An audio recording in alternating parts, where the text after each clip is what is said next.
ciri orang munafik itu ada 3. Idza haddatsa kadzaba wa idza wa'ada akhlafa wa idza tumina khana. Apabila dia berbicara dia dusta. Wa idza wa'ada, jika dia berjanji akhlafa. Dia mengingkari, dan jika dia dipercaya dia berkhianat.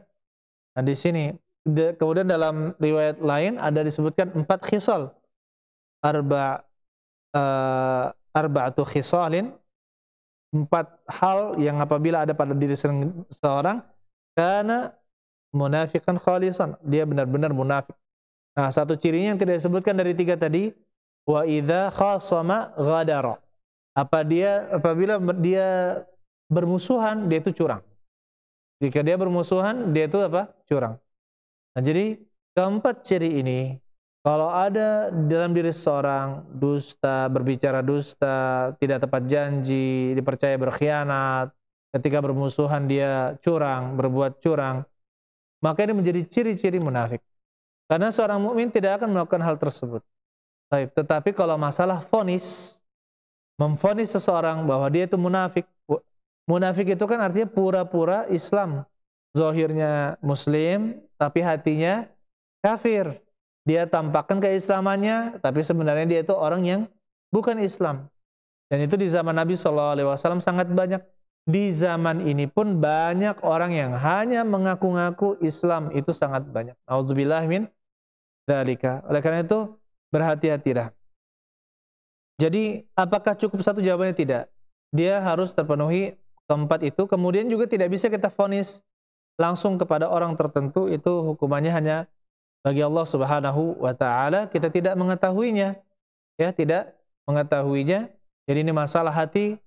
Kecuali dia mengaku sendiri bahwa dia itu orang munafik, orang kafir, barulah kita mengatakan dia itu kafir.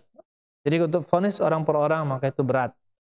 Kemudian untuk man shalla khalfal imam, ya, barang siapa yang sholat di belakang imam dan dia tidak luput darinya satu takbir, ya, maksudnya takbiratul ihram, maka dia terbebas dari kemunafikan.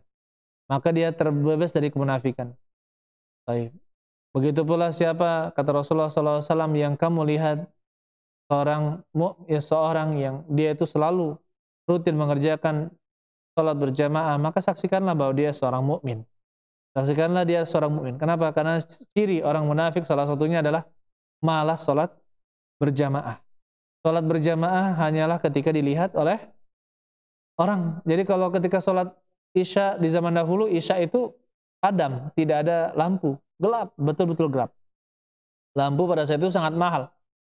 Bisa dikatakan sayang gitu. Kalau bakar minyak di zaman tersebut sayang, mahal minyak tersebut untuk penerangan. Jadi tidak dibakar. Gelap. Akhirnya orang-orang munafik bisa sembunyi. Subuh juga demikian. Dilihat kalau panjang bacaannya, wah ini hadir. Kalau tidak, maka tidak hadir.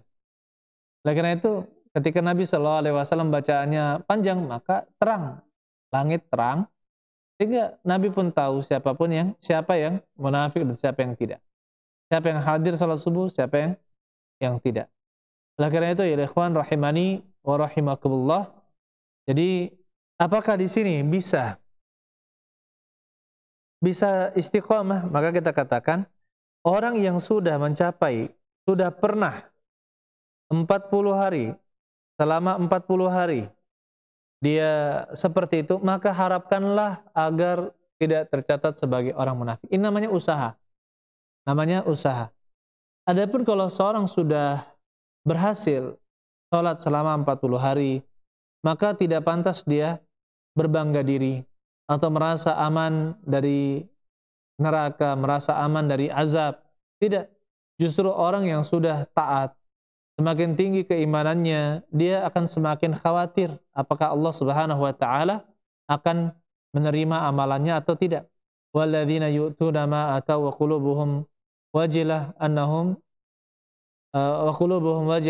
ila rabbihim raji'un. Ya.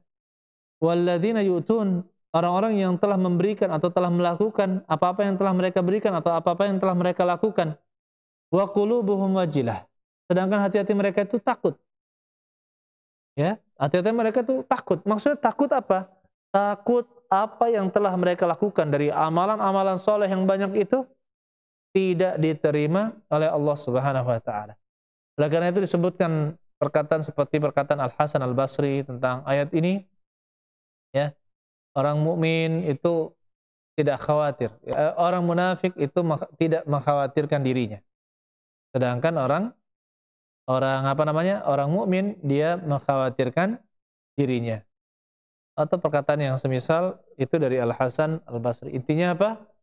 Sudah sepantasnya walaupun kita telah beramal soleh, lakukan hal-hal yang menjadi sebab pengampunan dosa, sebab hilangnya sifat kemunafikan, maka kita terus berusaha agar bisa mudah-mudahan Allah Subhanahu wa taala mengikhlaskan kita dan menjauhkan kita dari keburukan, kesyirikan, kekafiran dan juga kemunafikan.